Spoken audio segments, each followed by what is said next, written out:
નમસ્કાર સ્ટુડન્ટ્સ, આપણે ગઈકાલે ભણ્યા હતા પ્રાચીન યુગના તમિલ સાહિત્યનું. બરાબર, કાલે એમાં આપણે એવું જોયું હતું કે દ્રવિડ કુળની ટોટલ 4 ભાષા હતી. પહેલું હતું તમિલ, તેલુગુ, કન્નડ અને મલયાલમ. બરાબર, આપણે જોયું હતું કે સૌથી જૂનામાં જૂની હોય તો કોઈ છે તમિલ. એની શરૂઆત ક્યારે થઈ હતી તો કે ઈસવીસનના પ્રારંભમાં. પછી આપણે જોયું કે શું કહેવાય, કેટલા બધા કવિઓ જોયા હતા જેની પ્રખ્યાત ગ્રંથો તમિલ સાહિત્યમાં રચના થઈ હતી. એ બધું આપણે જોયું હતું. નેક્સ્ટ ક્વેશ્ચન આપણે જોયું હતું કન્નડ સાહિત્ય. કન્નડ સાહિત્યના 3 કવિઓ હતા, કવિ પંપા, પોન્ના અને રન્ના. બરાબર, કાલે આપણે એટલું ભણેલા હતા. આજે આપણે સ્ટાર્ટ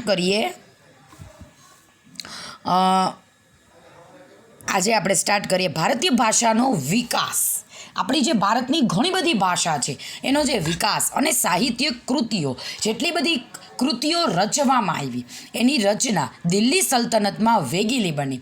હું એમ કહું, આખા ભારતમાં જે વસ્તુ બની ને એ દિલ્હીમાં એનો વેગ, એટલે એનો પ્રચાર પ્રસાર, જાણકારી, માણસો વધારે ને વધારે રસપ્રદ બનવામાં આવ્યા. કઈ જગ્યાએ તો કે દિલ્હી સલ્તનતમાં. હિન્દી ભાષાના 2 સ્વરૂપો હોય.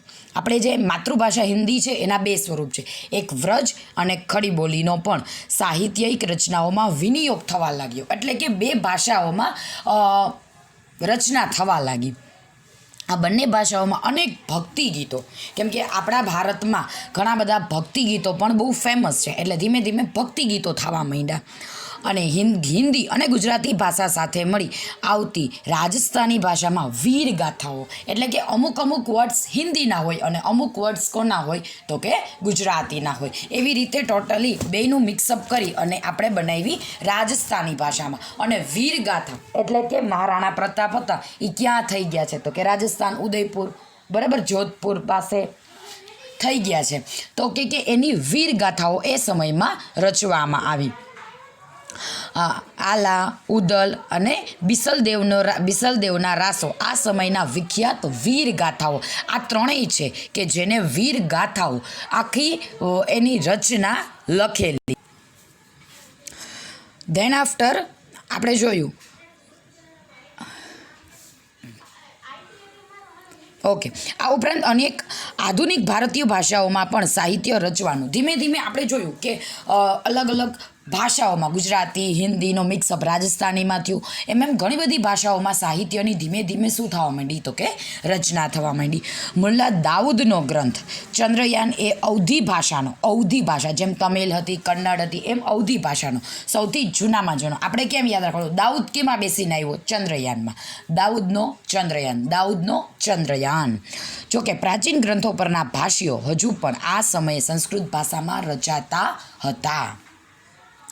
ફારસી ભાષા દિલ્હીના સુલતાનોની રાજભાષા હતી. હવે આપણે જે ભણીએ છીએ એ ફારસી ભાષા, એટલે કે મુઘલકાલીન સાહિત્યનો પરિચય. આપણા નવનીતમાં જે પ્રશ્ન છે મુઘલકાલીન સાહિત્યનો, એનો આ આપણને જવાબ આપેલો છે. શું કહે છે તો કે ફારસી ભાષા દિલ્હીના સુલતાનોની રાજભાષા હતી. તેના સાહિત્યની અસર રૂપે અનેક ફારસી શબ્દોનો સમાવેશ છે ભારતીય ભાષાઓમાં થયેલો જોવા મળે છે. ફારસીના જે વર્ડ્સ છે એ આપણા ભારતની ભાષામાં આવેલા છે એવું કહે છે. આ યુગમાં અનેક ઇતિહાસની રચના કરનાર ઘણા ઇતિહાસકારો થયા, જેમાં ઝિયાઉદ્દીન બર્નીએ તારીખે ફિરોઝા શાહીની રચના કરી, જેમાં ખલજી અને તુઘલક વંશના રાજ્યનું વિસ્તૃત વિવરણ એટલે આખી રચના કરી છે. કેવું રાજ્ય હતું, શાસન હતું, કેવા રાજા રાણી, આ તે બધી વસ્તુ એમાં લખેલી હતી. તેણે રાજકીય સિદ્ધાંતો, એના પછી કોણ આવે, શું હોય, આ બધી વસ્તુ તેણે રાજકીય સિદ્ધાંતો પર ફતવા એ જહાંદારી નામનો ગ્રંથ પણ લખ્યો. અમીર ખુશરો આ સમયનો સૌથી મહાન સાહિત્યકાર ગણાય છે. અમીર ખુશરો દિલ્હી સલ્તનતનો સૌથી મહાન સાહિત્યકાર હતો. બરાબર, દિલ્હી સલ્તનતનો.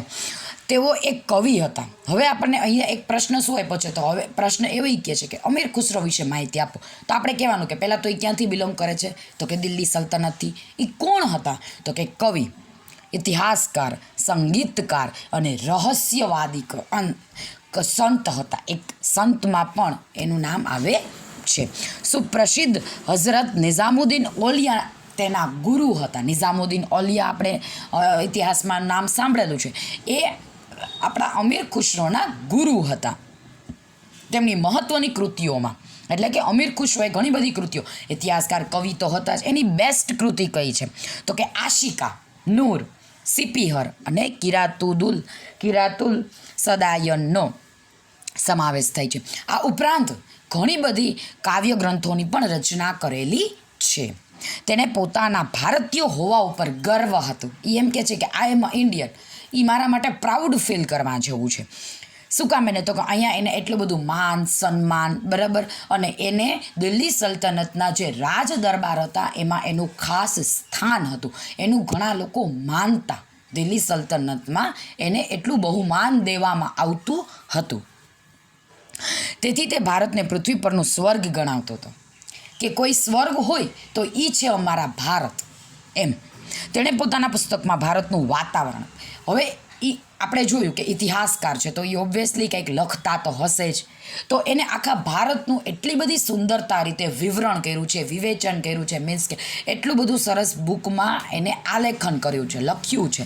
શું લખ્યું છે કે તો ભારતની જે સુંદરતા છે, એનું જે વાતાવરણ છે, ઇમારતો અને તેના જ્ઞાન વિજ્ઞાનના પુષ્કળ વખાણ કર્યા છે, કે આવું બીજે ક્યાંય જોવા મળતું નથી. ભારતમાં એટલું સરસ છે, એવી બધી વાતો કરી છે.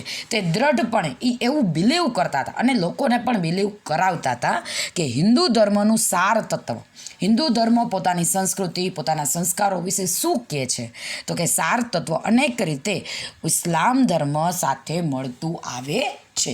ટૂંકમાં આપણને ખબર જ છે કે આપણી ગીતા લ્યો, કુરાન લ્યો, બાઇબલ લ્યો, એ ત્રણેય એક જ વસ્તુ કહે છે, માત્ર ને માત્ર મોક્ષ, કર્મ, બરાબર, એવી જ બધી બાબતો કહે છે. તો આ પણ એવું જ બિલીવ કરે છે કે ભારતનું જે સાર તત્વ છે હિન્દુ ધર્મનું, એ સેમ ઇસ્લામ ધર્મ સાથે કનેક્ટેડ છે, એના જેવું જ છે. તે દિલ્હીની આજુબાજુમાં બોલવામાં આવતી ભાષાને હિન્દવી કહેતા, બરાબર, અને પોતાની માતૃભાષા ગણાવે છે કે એ દિલ્હીમાં જ રહેતા હતા, બરાબર, અને એની આજુબાજુ જેટલી ભાષા હતી એ હિન્દવી તરીકે હતી. આ ભાષાઓમાં અનેક કવિતાઓ રહી છે. હવે આ આખું કોનું આપણે વાત કરીએ છીએ, માત્ર ને માત્ર અમીર ખુશરોનું. એટલે તમે ગમે તે વસ્તુ લખી શકો. પહેલાં અમીર ખુશરો કોણ છે, કોણ એના ગુરુ હતા, એ શું છે તો કે કવિ, ઇતિહાસકાર, એની ફેવરેટ કૃતિ, બરાબર, એ એવું માનતા હતા કે ભારત એ પૃથ્વીનું સ્વર્ગ છે, એવું દ્રઢપણે બિલીવ કરતા હતા, બરાબર. આ બધી વસ્તુ તમે અમીર ખુશરો વિશે લખી શકો છો. દેન આફ્ટર તેણે હિન્દી અને ફારસીને ભેગી કરી, દ્વિભાષી એટલે કે હિન્દી ફારસી બે ભેગી કરી, અમુક વર્ડ્સ બંનેના લઈ અને એને શું લખ્યું છે તો કે ચોપાઈઓ, દુહા પણ રચ્યા. તેઓ શરૂ કરેલા આ સ્વસ્થ પરંપરા તેમના પછી સદીઓ સુધી એને જે સ્ટાર્ટ કર્યું હતું પણ એ જતા રહ્યા. દેન આફ્ટર ધીમે ધીમે એની પછીની જેટલી પણ પેઢીઓ હતી એ આ બધી વસ્તુ શું કરતા તો કે આ બધી વસ્તુ અપનાવવા માંડ્યા ધીમે ધીમે. પ્રાદેશિક ભાષાઓ અને તેમના સાહિત્ય અને પ્રાદેશિક શાસકોએ વેગ આપ્યો. હવે ધીમે ધીમે હું શું કહું છું તો કે જો આપણા ગુજરાતમાં ઘણી બધી ભાષા બોલનારા, તમે પોરબંદર સાઈડ જાઓ તો એ ટાઈપની અલગ અલગ ભાષા, થોડી ગુજરાતી, થોડીક પોરબંદરની ભાષા બોલતા હોય. એમ હવે આપણે અત્યાર સુધી આપણે આખા રાજ્યની ભાષા લેતા હતા. હવે ધીમે ધીમે પ્રદેશની ભાષા લઈએ, નાની નાની ભાષાઓ, અંદર વસતા લોકોની ભાષાઓ. એના શાસકોએ પોતાની ભાષાને વેગ આપ્યો એમ. ભક્તિ માર્ગના સંતોએ લોકોની ભાષામાં ઉપદેશ આપ્યા.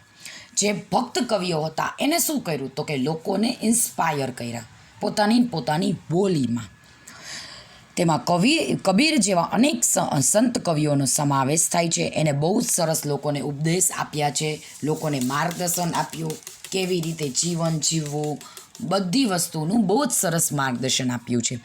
એ વખતે ભોજપુરી અને અવધી હિન્દી ભાષાની મુખ્ય બોલી હતી. કબીરની રચનાઓ મુખ્યત્વે સંધુકડી લોકબોલીમાં, લોકો જે સમજી શકે એવી બોલીમાં છે. તેના દોહરાઓ, જે દુહા લખતા દોહરાઓ લોક સાહિત્યનું અંગ બની ગયા. એટલા બધા ફેમસ હતા એના દોહા કે લોકો એને માનવા માંડ્યા.